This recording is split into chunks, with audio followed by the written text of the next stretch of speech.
legislación ambiental. Habíamos terminado la vez anterior hablando sobre la relación entre el medio ambiente y el derecho del punto de vista internacional. Y para retomar la clase, digamos, vamos a recordar que la Constitución, además de en el artículo 19 reconocer el derecho a vivir en un ambiente libre de contaminación, tiene o contiene, mejor dicho, otra norma muy importante al inicio de la Constitución, en el artículo 5, que señala que la soberanía reconoce como límite el respeto de los derechos esenciales que emanan de la persona humana, de la naturaleza humana. Es decir, el Estado de Derecho se limita en algunas materias el mismo o hacia sí mismo. Y en este caso reconoce que el límite de la soberanía, es decir, de la soberanía interna, que es el derecho que tiene todo Estado a organizarse jurídicamente y a hacer respetar ese estatuto jurídico, tiene como límite, según nuestra Constitución, el respeto de los tratados, básicamente, que guardan relación con el reconocimiento de la dignidad de las personas.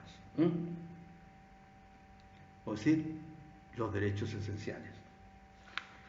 Y me parece que nosotros habíamos quedado precisamente en el análisis de los derechos humanos en el aspecto internacional.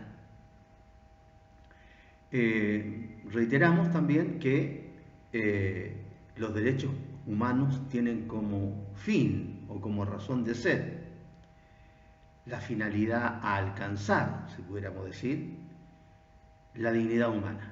Esa es la única razón de ser de los derechos humanos, lograr la dignidad humana. Del punto de vista del reconocimiento normativo, tanto nacional como internacional.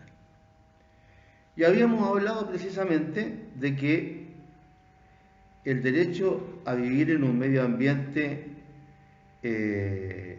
sano era un derecho humano reconocido de manera expresa por el protocolo adicional a la Convención Americana sobre Derechos Económicos, el protocolo de San Salvador de 1988.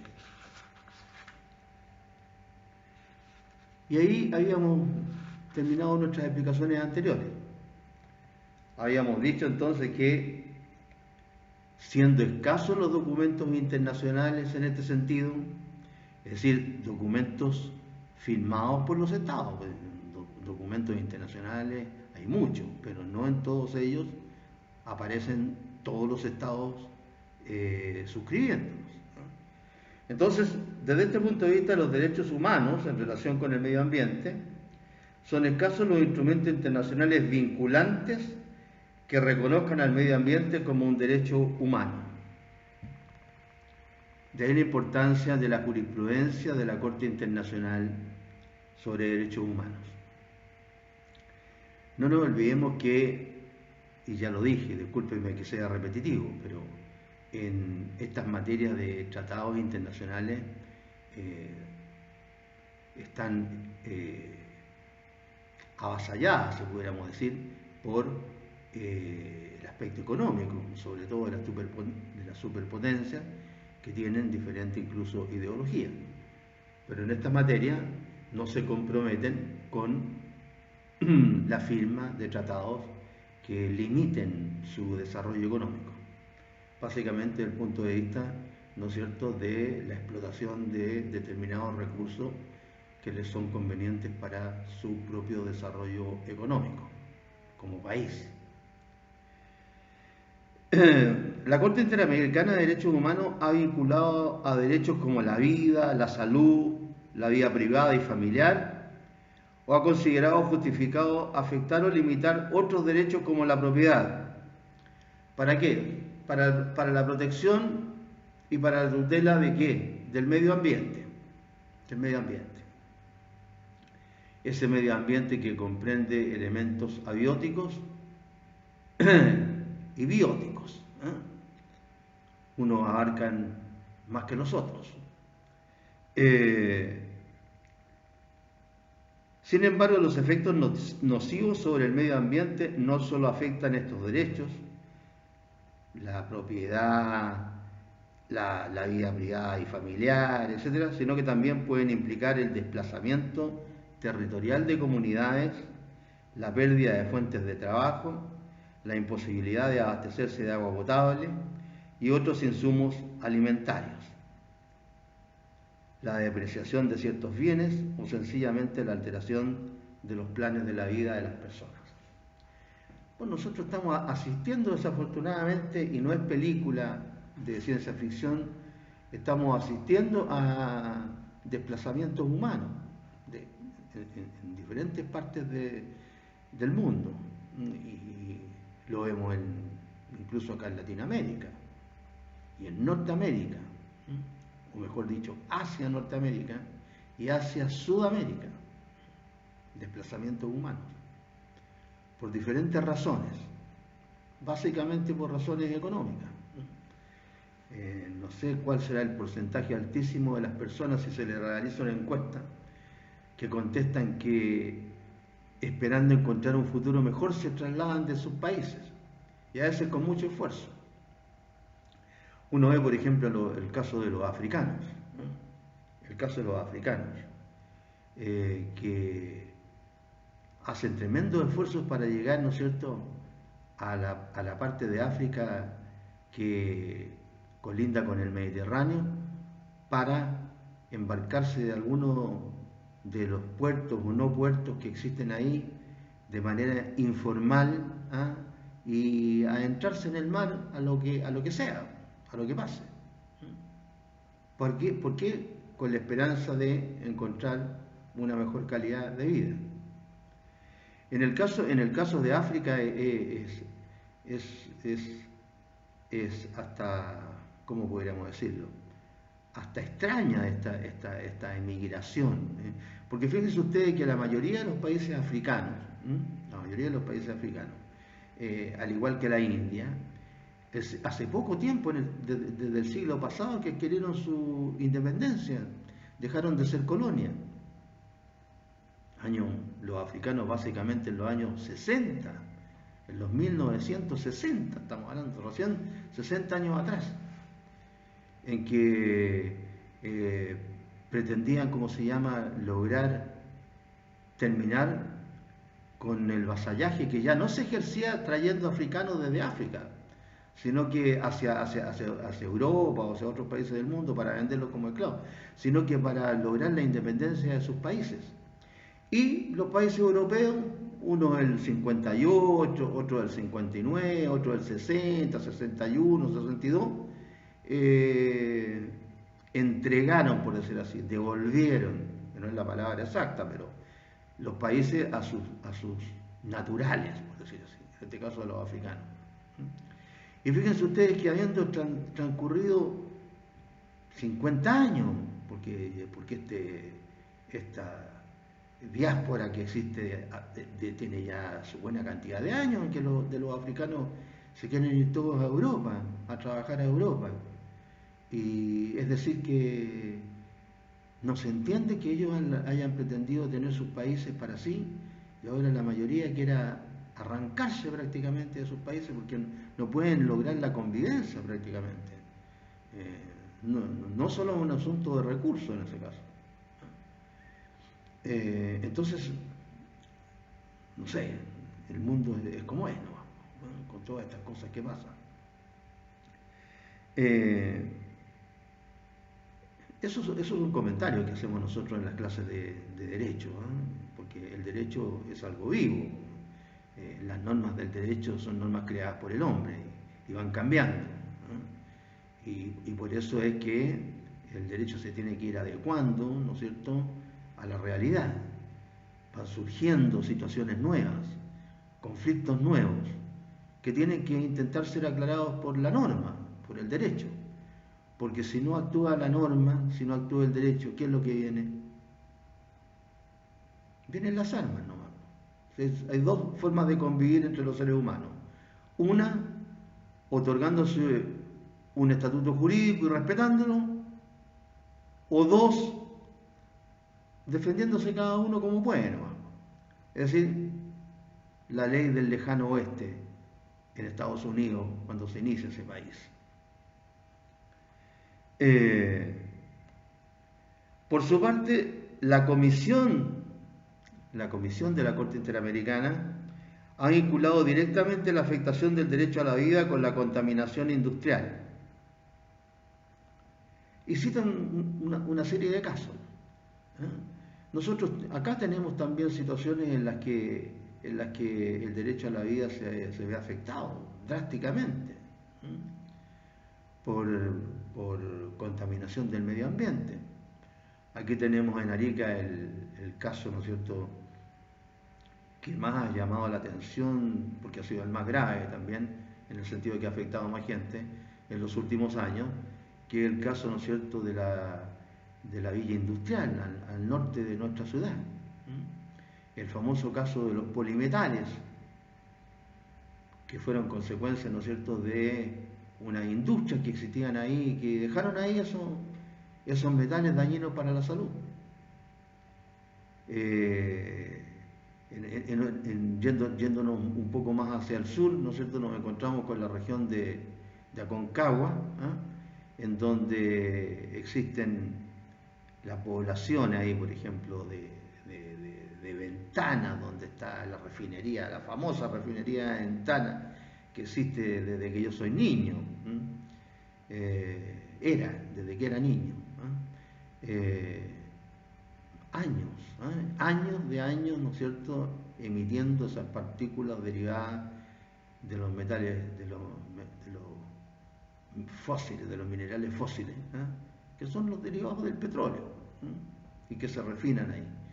Y hemos visto, ¿no es cierto?, que por lo menos en la población, esas Ventanas mismas, y al lado de Puchuncaví, donde se ha afectado la forestación, porque ya no existe un solo árbol en esos lugares. No sé plantas si quedan todavía. ¿Y para qué decir cómo ha afectado a las personas? Hay gente, hay comunidad ahí que alega padecer una serie de enfermedades graves a consecuencia, ¿no es cierto?, de las emisiones que vienen de la refinería de Ventanas, con el viento. Entonces, tenemos, y así deben haber lugares en el mundo tremendos, ¿no es cierto?, donde hay esta contaminación.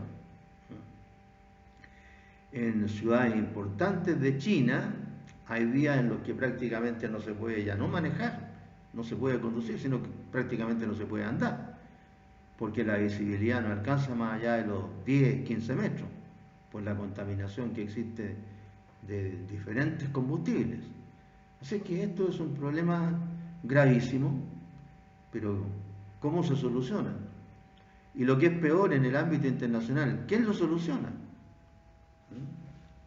Porque uno de los problemas, ¿no es cierto?, de la norma internacional, de las normas internacionales, es quién fiscaliza. Y fiscalizar significa que al ser descubierto un infractor va a tener que ser sancionado. ¿Quién lo hace? ¿Quién tiene el poder para hacerlo? Para fiscalizar a todos los demás estados.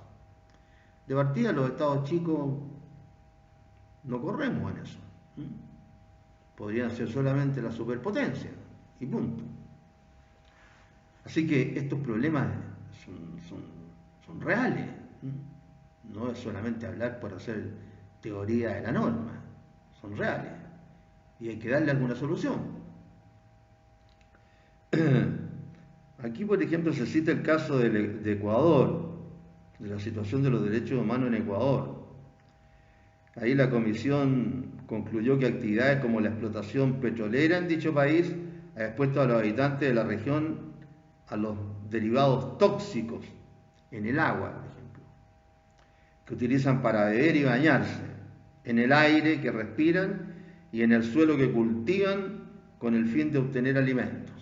Sí, según lo que dice la Comisión, ¿no es cierto?, de la Corte Interamericana de Derechos Humanos, ahí está todo contaminado, ¿eh? Todo. Tierra, aire y mar, todo. Incluso hasta lo que se cultiva queda contaminado.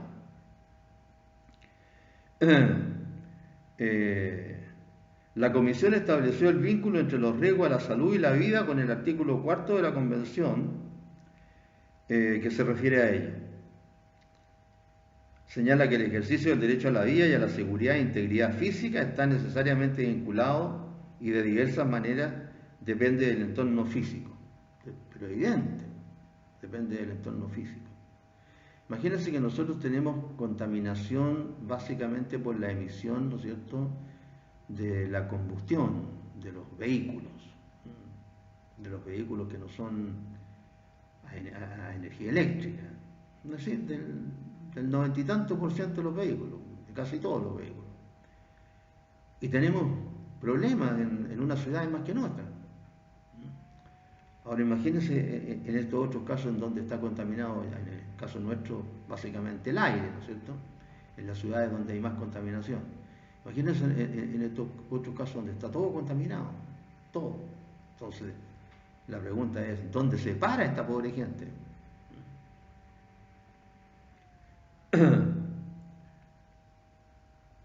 Acá se citan también en los contenidos que les enviamos, ¿eh? Se citan opiniones de algunos tratadistas, de algunos jueces, ¿eh? Por ejemplo, un juez de apellido inglés, ¿eh?, de la Corte Internacional de Justicia, en un caso determinado, señala en uno de los apartados de sus conclusiones, de su sentencia, que la protección del medio ambiente es también una parte vital de la doctrina de los derechos humanos contemporánea, ya que es una condición sine qua non para numerosos derechos humanos, tales como el derecho a la salud y el derecho a la vida misma. Claro, si se afecta la salud, se está afectando la vida. Es decir, van unidos, van de la mano. Imagínense una madre que está gestando. El ser que lleva en su seno, en su matriz, ¿no es cierto?, esa madre, evidentemente que va a resultar afectado. Porque no hay que ser muy instruido en biología y específicamente en medicina y en ginecología y en obstetricia para entender y darse cuenta que todo lo que come la madre o que bebe la madre o que ingiere la madre por cualquier vía llega al ser humano que está en su interior creciendo y desarrollándose hasta el momento en que debe ser expulsado del claustro materno. Todo lo que consume la madre llega al feto, por una razón bien simple, porque está unida a ella, la criatura está unida a ella por el cordón umbilical. Y de ahí recibe no solamente oxígeno, sino que también recibe todo tipo de alimentación. Una madre que se droga, por ejemplo, una madre que está en gestación, me refiero, está afectando al feto, con las consecuencias dependiendo del tipo de droga de que se trate. Bueno, acá estamos hablando, ¿no es cierto?, de medio ambiente. Y por eso es que la legislación nacional, ¿no es cierto?, a través de diferentes ramas del derecho, protegen la vida de ese ser que todavía no ha nacido, pero que va a nacer eventualmente. Hay disposiciones de derecho civil que protegen al que está por nacer. La propia Constitución lo protege. La Constitución nos asegura todo el derecho a la vida, incluso la del que está por nacer. El Código Civil le ordena al juez que tome todas las medidas necesarias, le dice en un artículo específico, que tome todas las medidas necesarias para proteger la vida del que está por nacer. Incluso lo obliga para que actúe de oficio, que se llama, aunque no se lo pida nadie en el juicio de que se trate. Después están las normas de carácter laboral, las normas de carácter laboral, que protegen a la madre trabajadora que está con un ser en gestación, etc. E incluso la norma que aplica la sanción más severa dentro de la rama del derecho, que es el derecho penal, el Código Penal, establece una serie de sanciones para aquellos que atentan en contra de la salud y la vida del que está por nacer. Antes, durante y después del parto. Así es que evidentemente que la salud es un bien, ¿no es cierto?, que afecta directamente la vida del ser humano. Incluso si uno se refiere a la concepción del delito penal, el delito penal, ¿no es cierto?, considera los daños a la integridad física, psíquica y a la salud de las personas. ¿Por qué? Porque generalmente, ¿no es cierto?, una lesión que tenga una cierta consideración va a afectar inevitablemente la salud de la persona. Bien. Hay informes de expertos en audiencia ante la Comisión sobre los efectos de la degradación ambiental en el ejercicio y goce de los derechos humanos en el hemisferio. Han señalado que la integridad ambiental es condición necesaria para el goce de los derechos humanos protegidos.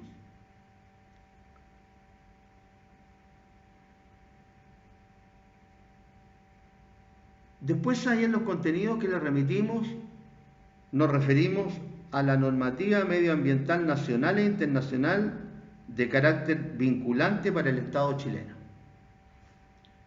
Normativa internacional y nacional en esta relación de la que estamos hablando, medio ambiente y derechos humanos. De carácter vinculante para el Estado chileno. La normativa medioambiental. ¿Qué significa de carácter vinculante? Significa simplemente que el Estado chileno en algunas materias está obligado a respetar esa normativa. Porque no todas las normativas son vinculantes. De repente puede haber informes, sugerencias internacionales o nacionales, pero que son nada más que eso, informes o sugerencias. Pero no toda, valga la redundancia, normativa es vinculante, es decir, obliga al Estado a respetarla. Y si el Estado no la respeta, puede ser llevado ante la Corte Internacional de Derechos Humanos, que alguna sanción va a recibir ese Estado. Y entonces, en el caso del Estado chileno, respecto de esta legislación que lo obliga, respecto de esta legislación vinculante, el Estado chileno ha adquirido ciertos compromisos internacionales en materia medioambiental. Por ejemplo, el Estado chileno ratificó el protocolo de Kioto del 2002,